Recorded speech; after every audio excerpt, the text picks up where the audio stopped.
Hello, कैसे हैं आप लोग। आशा करते हैं आप लोग बेहतर होंगे, अच्छे होंगे, स्वस्थ होंगे। आज का जो क्लास है जिसमें हम हार्ट को कैरी ऑन करने वाले हैं, हृदय हम लोग पढ़ रहे थे और हृदय को जो आज के क्लास में हम लोग कैरी करेंगे।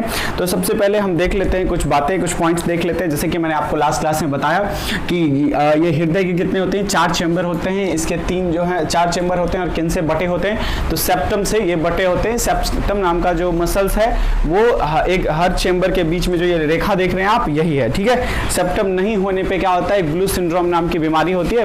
मैं आपको इसके बारे में लास्ट में बताऊंगा। तो सबसे पहले हम देखते हैं कि जो ऊपरी वाला भाग होता है ये आलिंद होता है और नीचे वाले भाग को निलय बोलते हैं। इतनी बात मैंने आपको लास्ट क्लास में बता दी थी। और जो स्टडी होता है वो हमेशा इस तरह से होता है, मतलब पेशेंट को लेटा कर होता है, जिसकी वजह से ये वाला साइड हमारा राइट साइड हो जाता है और ये वाला लेफ्ट साइड हो जाता है। तो जो राइट साइड है उसे हम क्या बोलते हैं, उसे हम बायां बोलते हैं और लेफ्ट साइड को दायां बोलते हैं। सॉरी, लेफ्ट साइड को बायां बोलते हैं और राइट साइड को दायां बोलते हैं। तो उसी हिसाब से ये क्या हो गया, दायां अलिंद हो गया और ये क्या हो गया, बायां अलिंद हो गया। ये हो गया दायां निलय और ये वाला हो गया बायां निलय। और इंग्लिश में मैंने लास्ट क्लास में आपको बताया कि इसको क्या बोलते हैं, एंट्रिकल, और इसे वेंट्रिकल बोलते हैं, ठीक है, वेंट्रिकल्स। इतनी बात आप समझ होंगे। अब इसके बाद मैंने आपको ये भी बताया था कि ये यहाँ क्या होता है कि यहाँ एक प्रेशर जनरेट होता है। सबसे पहले मैं बताता हूँ कि कौन कौन से जो वाल्व होते हैं। मैंने आपको लास्ट टाइम बताया कि यहाँ क्या होते हैं, वाल्व लगे होते हैं, जिस वाल्व की मदद से इस चैम्बर से क्या होती है, ब्लड इस चैम्बर में आती है, यहाँ से फिर फेफड़ा में जाती है और फेफड़ा से फिर कहाँ, इसमें आती है। और तो इसमें फिर एक चैम्बर लगे होते हैं जिसकी मदद से खून यहाँ आती है और यहाँ वाला जो लास्ट चैम्बर होता है जो क्या करता है, ब्लड को लेकर पूरे बॉडी में पहुंचाता है। तो चलिए हम फटाफट देख लेते हैं कि कैसे कैसे इसका ये है, कौन कौन से इसमें वाल्व लगे होते हैं। तो यहाँ पे ना ऐसे ऐसे 3 वाल्व लगे होते हैं, ठीक है। वाल्व मैंने आपको कल बताया था कि वाल्व कैसे होता है, वाल्व कुछ इस तरीके का होता है, ठीक है। तो इस वाल्व में क्या होता है कि ऊपर से सामान आ सकते हैं, ऊपर से ब्लड आ सकता है, लेकिन इधर से ब्लड जो है ये नहीं जा सकता है। ये बात मैंने आपको बताया था। ये क्या होता है, वाल्व होता है, ठीक है। इस तरह से वाल्व वर्क करता है। देखिए यहाँ जो होता है, यहाँ जो वाल्व लगे होते हैं, मैंने वाल्व के फंक्शन आपको बताया कि वाल्व किस तरह से फंक्शन करता है। तो वाल्व क्या करता है, यहाँ वाले प्रेशर से अंदर जाता है लेकिन नीचे वाले प्रेशर से ऊपर नहीं जाता है। तो यहाँ जो वाल्व लगे होते हैं इसे हम कहते हैं ट्राइकॉस्पिड वाल्व। ये 3 वाल्व हैं, आप देख सकते हैं 3 वाल्व जो है। यहाँ पे जब भी इसमें संकुचन होता है तो ब्लड का जो ये कॉन्ट्रैक्शन होता है तो यहाँ से ब्लड क्या करती है, इस वाले थैली में चली जाती है। तो इसे हम क्या बोलते हैं, इसे बोलते हैं ट्राइकॉस्पिड वाल्व, ठीक है, ट्राइकॉस्पिड वाल्व। और वाल्व का हिंदी क्या होता है, कपाट। और ट्राइकॉस्पिड का बोलेंगे तो त्रिकपर्दी बोलते हैं इसको, ठीक है, त्रिकपर्दी। त्रिकपर्दी कपाट होता है, ट्राइकॉस्पिड वाल्व होता है। ट्राइकॉस्पिड वाल्व के बाद जो जिम्मेदार होता है, जो क्या करता है, ब्लड को कहाँ भेजता है, तो ब्लड को कहाँ भेजता है, ब्लड को भेज देता है हमारे फेफड़ा में जो यहाँ पे लगा होता है। और ये कुछ इस तरीके का वाल्व होता है, ठीक है, इस तरीके का ये क्या होता है, वाल्व होता है। ये इस तरीके का वाल्व आपको ना, ये स्ट्रक्चर जो देख के लग रहा है किसके तरह है, चांद की तरह है। तो इसका नाम ही क्या है, अर्ध चंद्र कपाट। क्या नाम है, अर्धचंद्र कपाट। इंग्लिश में बोलेंगे तो semi lunar, semi lunar valve कहते हैं। अब हमारा ब्लड कहां तक आ चुका है, अब हमारा ब्लड क्या है कि दायां अलिंद से दायां निलय तक आ चुका है। दायां अलिंद से दायां निलय आ चुका है। अब दायां निलय से ये किससे, अर्धचंद्र कपाट की मदद से, सेमी लूनार वाल्व की मदद से कहां पहुंच गया, अब ये पहुंच गया यहां से फेफड़ा में। कहाँ पहुंच गया, फेफड़ा में पहुंच गया है ना। फेफड़ा में क्या होता है, ब्लड का वहां पे क्या हो जाता है, ऑक्सीजनेटेड हो जाता है। यहाँ से ब्लड में अभी तक ऑक्सीजन नहीं थी, लेकिन जैसे ही वो फेफड़ा में पहुंचता है यहाँ से ऑक्सीजन मिलता है और फिर ये यहाँ से कहाँ पहुंचता है, इसमें पहुंच जाता है। किसमें पहुंचता है, इसमें पहुंच जाता है। और यहाँ से पहुंचने के बाद यहाँ कितने होते हैं, यहाँ 2 वाल्व लगे होते हैं। कैसे होते हैं, 2 कपाट लगे होते हैं। और ये दोनों कपाट क्या करता है, अब की संकुचन के समय में यहाँ से ब्लड को कहाँ भेजता है, यहाँ से ब्लड यहाँ आ जाता है। तो यहाँ वाला जो वाल्व लगा है इसको क्या बोलते हैं, इसको बोलते हैं डाइकॉस्पिड बोलते हैं। इसको क्या बोलते हैं हम लोग, इसे हम कहते हैं कि बाइकॉस्पिड वाल्व है, ठीक है, बाइकॉस्पिड वाल्व। अगर हिंदी में बात करें तो त्रिकपर्दी कपाट बोलते हैं, ठीक है।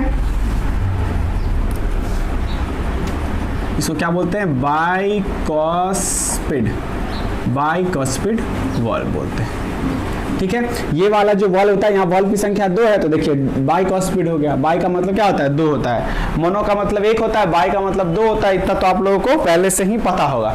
तो इतनी बात आप अभी तक समझ चुके होंगे कि कौन कौन से वाल्व जो होते हैं ये इसमें रिस्पॉन्सिबल होते हैं। हिंदी में इसे त्रिक तो वो हो गया, तो द्विपर्दी बोलेंगे इसे,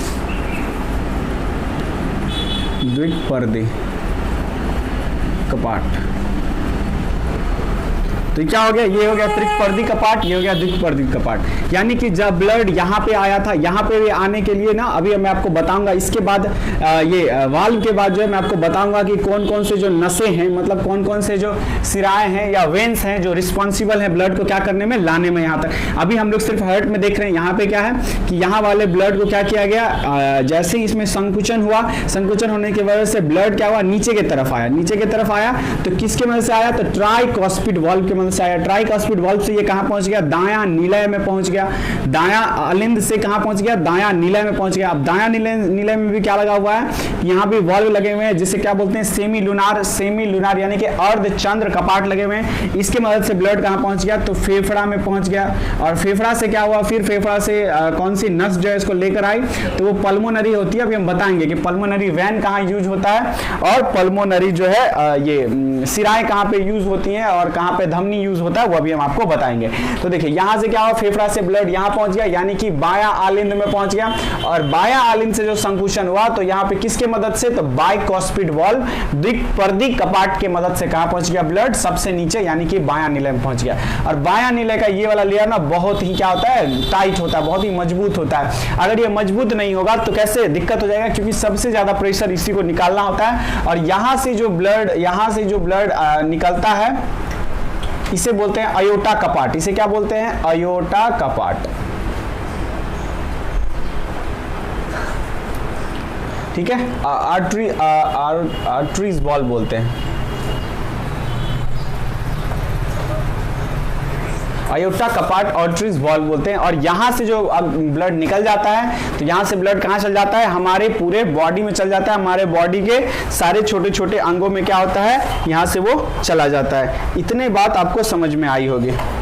ठीक है, एरोटिक, हाँ थोड़ा सा गलती लिख दिए हैं, एरोटिक वॉल्व होता है। ठीक है, अयोटा कपाट एरोटिक वॉल्व। और यहाँ के बाद जो निकलता है तो इसकी प्रेशर कितनी होती है, इसकी प्रेशर होती है 120 के स्पीड से यहाँ से प्रेशर लगता है और हमारे बॉडी के पूरे छोटे छोटे पार्ट्स में क्या होते हैं, ये ब्लड जो है पहुंच जाते हैं। तो इतनी बात आप समझ गए होंगे। अब मैं आपको फटाफट बता देता हूँ कौन कौन से वेन, कौन कौन से जो ये धमनी और कौन कौन से सिराएं हैं जो इसके लिए रिस्पॉन्सिबल होते हैं, कौन कौन से सिराएं से ये जुड़ा होता है, हम इसको देख लेते हैं। पहले मैं इसको इरेज करता हूँ, फिर आपको आगे की बात बताता हूँ।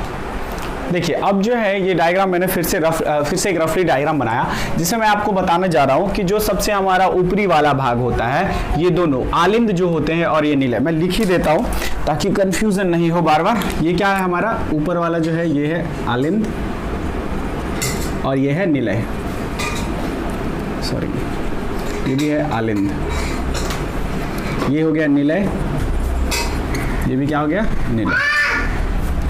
और अगर इसका और भी स्पेसिफिकेशन करेंगे, अगर इसका हम बाया दाया देख लेते हैं तो ये वाला कौन सा हो गया, बाया, और ये हो गया दाया। तो ये वाला कौन सा हो जाएगा, बाया, और ये कौन सा हो जाएगा, दाया।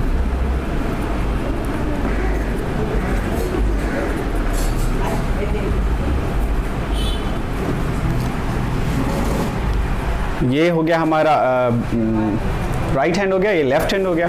तो इसका मतलब ये हो गया कि ये हमारा बायां हो गया, ये हमारा दायां हो गया ना, उल्टा हो गया, ये हमारा दायां हो गया और ये हमारा बायां हो गया ना, सॉरी फॉर दैट, बायां।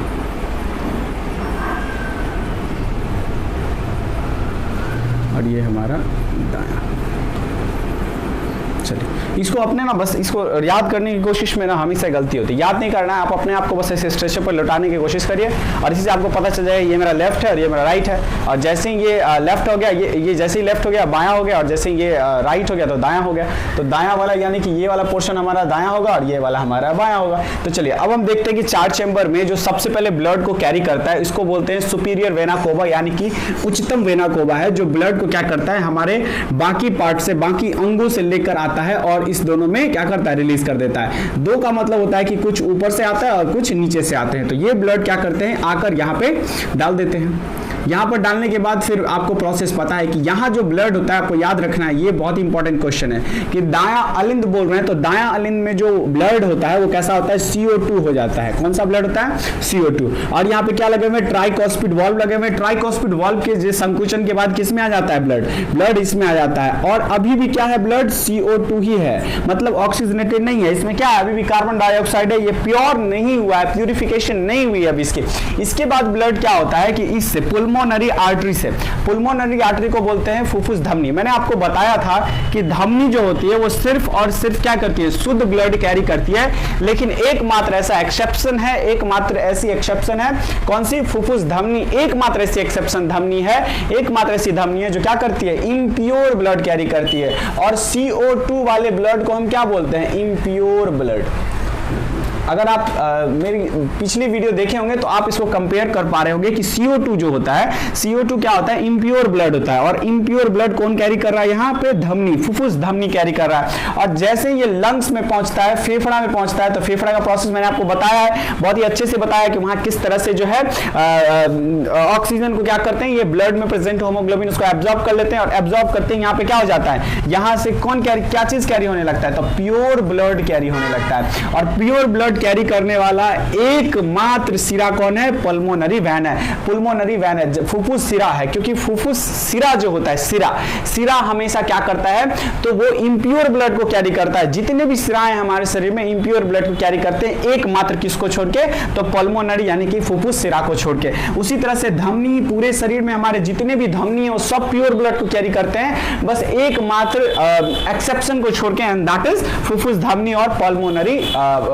पल्मोनरी आर्टरी उसे कहते हैं। इतनी बात आपको क्लियर हुई होगी। तो एकमात्र ऐसी आर्टरी है जो क्या करती है, इम्प्योर ब्लड कैरी करती है। एकमात्र वेन ऐसा पूरे शरीर में जो क्या करता है, प्योर ब्लड कैरी करता है। बाकी सारे वेन हमारे शरीर में इम्प्योर ब्लड, लौटता हुआ ब्लड जिसका स्पीड 80 होता है, वो सारे सिराएं होते हैं, बाकी सारे के सारे इम्प्योर ब्लड को कैरी करते हैं। एकमात्र पल्मोनरी वेन, फुफ्फुस सिरा ऐसा है जो प्योर ब्लड को कैरी करता है। कहां से कहां, तो लंग्स से, फेफड़ा से कहां पहुंचाता है, तो हमारे बायां अलिंद में ब्लड को पहुंचा देता है। इतनी बात आप होप सब समझ गए होंगे। लेकिन अब की बार जो ब्लड को पहुंचाया है वो कैसा हो जाएगा, O2 यानी कि ऑक्सीजनेटेड हो जाएगा। इसका मतलब क्या हो गया, प्योर ब्लड हो जाएंगे। अब ये कैसे हो जाएंगे, अब ये प्योर ब्लड हो जाएंगे।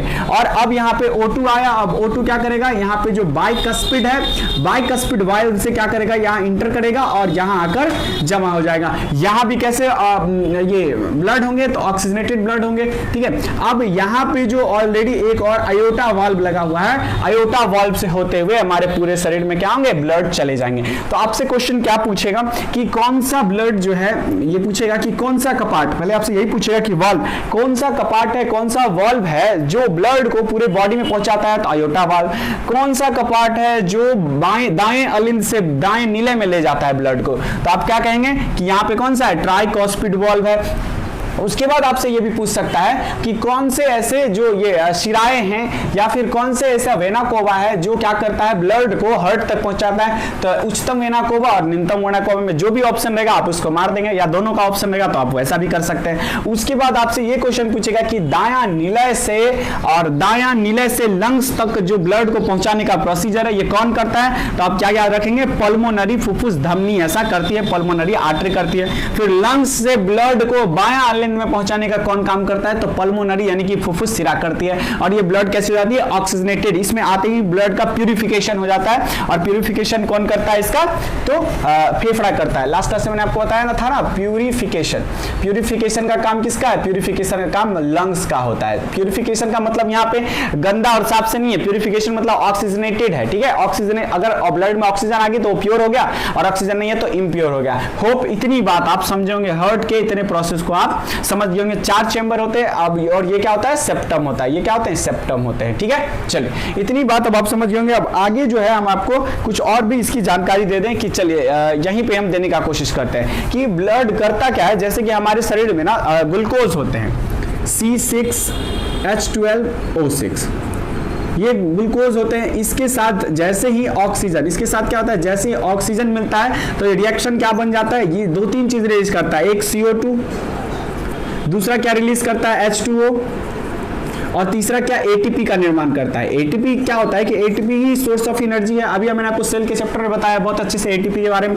तो इसके साथ क्या होता है कि हमारे बॉडी को हाइड्रोजन H2O वाटर की जरूरत होती है, एटीपी की जरूरत होती है, ये रख लेता है, बाकी CO2 की जरूरत नहीं होती। तो CO2 वापस से क्या किया जाता है, CO2 वापस से लंग्स में भेज दिया जाता है और लंग्स क्या करता है, जो हम ब्रीथिंग सिस्टम है, हमारा ब्रीथिंग सिस्टम की मदद से क्या करता है, CO2 को बाहर कर देता है। कार्बन डाइऑक्साइड को क्या करता है, हमारे शरीर से बाहर कर देता है। इतना आप सबको पता होगा, ठीक है। चलिए, तो होप आप इतनी बात समझ गए होंगे, ठीक है। तो अगर ब्लड प्यूरिफिकेशन पूछेगा तो आप क्या बताएंगे कि लंग्स करता है, और अगर फिल्टरेशन पूछेगा तो किडनी, ठीक है। फिल्टरेशन अगर इन केस पूछता है, वैसे अभी हम किडनी पढ़ाएंगे उसमें आपको बताएंगे, तो याद रखिएगा फिल्टरेशन अगर पूछता है कि फिल्टरेशन ब्लड का कहाँ पे होता है, तो किडनी में होता है, जिसे हिंदी में गुर्दा कहते हैं, ठीक है। लेकिन अगर आपसे ये पूछेगा कि प्यूरिफिकेशन कहाँ होता है, लंग्स यानी कि फेफड़ा में होता है। इतनी बात आपको क्लियर हो गई, इतना में हमें नहीं लगता है कि आपको कोई दिक्कत होगा अभी तक। चलिए, अब हम आपको ना एक ओवरऑल डायग्राम बना के बताते हैं कि किस तरह से ब्लड सबसे पहले कहाँ आता है। जैसे कि देखिए, सबसे पहले कहाँ आएगा, ऑर्गन में आएगा। ऑर्गन से कहाँ आएगा, सुपर वेना कोवा और निम्नतम वेना कोवा में आएगा। इससे किस में आ जाएगा, दायां अलिंद। दायां अलिंद से किस में आएगा, ट्राइकॉस्पिड वाल्व। ट्राइकॉस्पिड वाल्व से किस में आएगा, दायां निलय में। दायां नली से किस में आएगा, पल्मोनरी आर्टरी यानी कि फुफ्फुसिया धमनी। इससे कहाँ आएगा, फेफड़ा। फेफड़ा में प्यूरिफिकेशन। प्यूरिफिकेशन के बाद कहाँ आएगा, पल्मोनरी शिरा में आएगा। पल्मोनरी शिरा के बाद बायां अलिंद। बायां अलिंद से द्विपर्दी कपाट बोलिए या उसे बाइकॉस्पिड का पार्ट बोलिए, बाइकॉस्पिड वाल्व बोलिए, वहां आएगा। बाइकॉस्पिड वाल्व से कहां आ जाएगा, तो बायां निलय में आ जाएगा। और बायां निलय से कहां आएगा, तो बायां निलय से पहुंच जाएगा अयोटा कपाट। अयोटा कपाट से कहां आएगा, तो स्मॉल आर्टरी में आ जाएगा, ये छोटी धमनी में आ जाएगा। छोटी धमनी में आ जाएगा और फिर छोटी धमनी से कहां पहुंच जाएगा, वापस से वो ऑर्गन में आ जाएगा, बड़ी धमनी वाली रास्ता से पकड़ के, बड़ी सिरा वाली रास्ता से पकड़ के। तो इतनी बात को ना आपको हम ओवरऑल एक साथ लिख के दे देते हैं, ताकि जो है ना आप एक ही बार में उसको ना दिमाग में डाल सकेंगे। हार्ट के बारे में बाकी जानकारी जो हम लोग नेक्स्ट क्लास में लेंगे, जिसमें हम आपको बताएंगे कि किस तरह से ब्लू बेबी सिंड्रोम जैसे प्रॉब्लम होते हैं, बच्चे के दिल में जो छेद होता है वो किस तरह से इसके लिए सेप्टम जिम्मेदार होता है, इसके बारे में देखेंगे। और हम लोग देखेंगे हार्ट अटैक कैसे होता है, और कभी कभी जैसे कि कुछ लोगों का लीवर काम नहीं करता है तो एक डिवाइस लगाया जाता है डॉक्टर के द्वारा, ताकि क्या हो सके, हार्ट जो है इस प्रोसेस को कर सके। ये सारे प्रोसेस होने में 0.8 सेकंड लगते हैं। पढ़ने के लिए कितना इलाज है कि 2-3 क्लास लग रहा है, और कुछ वीडियो में क्वालिटी इश्यूज आ रहा था, जिसकी वजह से आज हम बहुत ही कम ड्यूरेशन का वीडियो बनाने की कोशिश कर रहे हैं। और अभी हम लगातार कम ही ड्यूरेशन का वीडियो बनाएंगे, ताकि आपको बेहतर क्वालिटी मिल सके और आप पढ़ सके। आज के लिए इतना ही रखते हैं दोस्तों। कल के क्लास में जो है हम बाकी blue baby syndrome, heart attack वगैरह देखेंगे, किस तरह से हार्ट के में झटके लगते हैं और ये सारा काम 0.8 सेकंड में होता है, इन सब के बारे में देखेंगे। अगर आपको मेरा नॉलेज कंटेंट पसंद आ रहा है तो सपोर्ट करें, लाइक करें, सब्सक्राइब करें चैनल को, दोस्तों को शेयर करें। मिलते हैं नेक्स्ट क्लास में। आज के लिए इतना ही। Thank you so much.